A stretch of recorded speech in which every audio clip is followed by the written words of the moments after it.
고려 시대 현종 때 이르러서 비로소 우리나라 한민족이라고 하는 민족이 탄생이 되죠. 우리가 되기에 충분한 조건이 거란에 3번에 걸친 1차, 2차, 3차 침공을 통해서 만들어지게 된 거죠.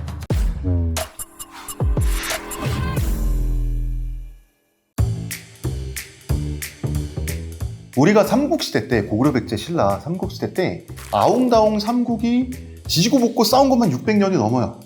여제동맹, 나제동맹, 이리 붙었다 저리 붙었다, 얼마나 서로 쌓인 원한도 많고 그렇습니까? 그러면 통일신라 시대에 이 삼국의 사람들이 화해를 했냐? 거의 그렇지 않아요. 자, 보면은 통일신라 시대가 이제 저물어 갈 때 그 후고구려, 후백제 나오지 않습니까? 궁예, 왕건, 견훤 이런 사람들, 이 군벌들이 나와가지고 이제 그 2차전 하잖아요. 삼국시대 2차전을 하는데 이때 견훤이 경주를 함락시킨 적이 있었어요. 그때 신라 왕이 경혜왕인데 경혜왕에게 엄청난 모욕을 줍니다. 막 무릎 꿇고 막 기어다니면서 자기한테 술 따르게 하고요. 그것도 모자라서 신라 황후를 겁탈했어요. 견훤이. 아주 나쁜 짓을 한 거지. 그리고 그것도 모자라서 자기 휘하 장수들 시켜가지고 경혜왕의 후궁들을 다 겁탈하게 했습니다. 야만 그 자체죠. 근데 왜 그랬을까요? 견훤이. 의자왕의 한을 씻었다고 했어요. 이건 뭐냐면 그때까지 또 백제 사람들은 원한이 남아있었던 거예요. 망국의 원한이. 그러니까 전혀 한 민족으로 융합됐다고 볼 수 없어요. 백제 유민들은 신라 국적을 갖고 태어날 뿐이지 자기가 신라인이라는 개념이 없는 거예요. 고구려 사람들이라고 다를까? 다르지 않았어요. 물론 신라 국적을 받고 태어나고 그 다음에 신라와 그 북방 유목민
현종이 출현하게 되는 거죠.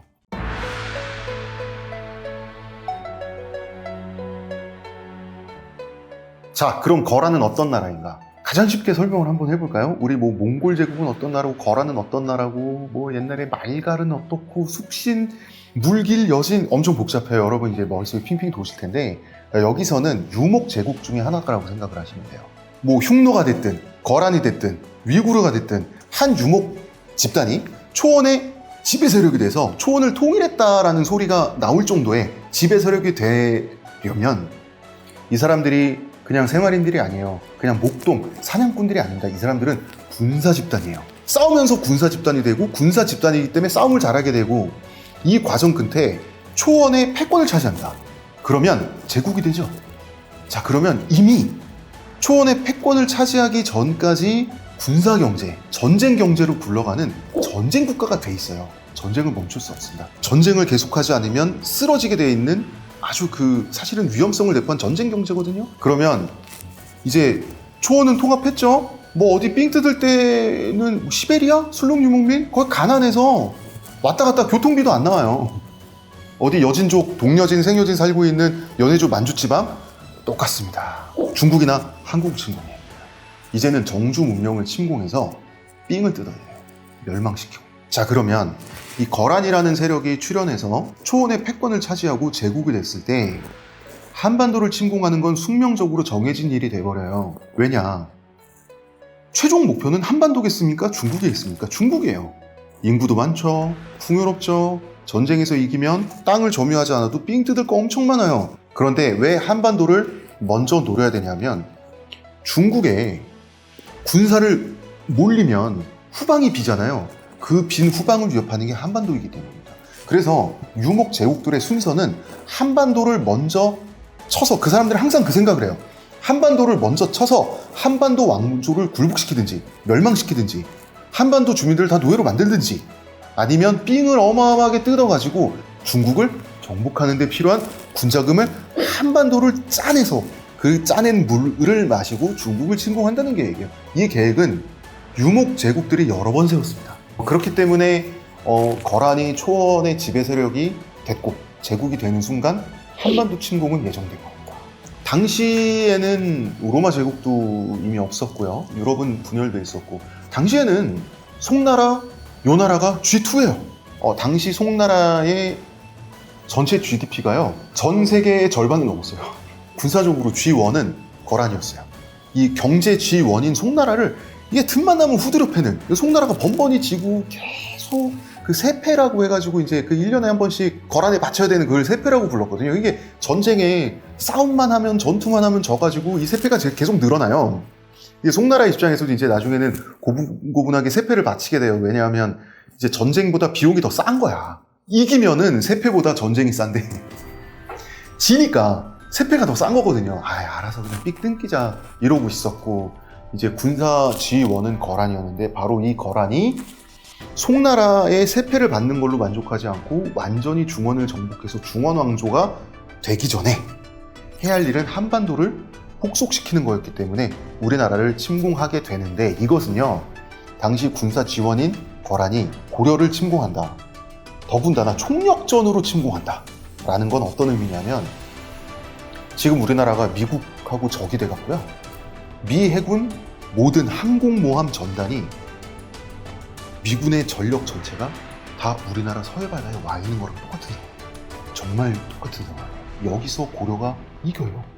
여기서 이겨냈다라고 하는 것은 진짜 우리나라 역사뿐만 아니라 세계사적으로도 불가능에 가까운 것을 우리 선조들이 가능으로 만들었다.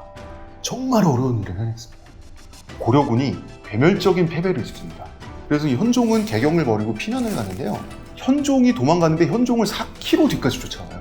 우리 민족이 4km 차이로 없어질 뻔했어요.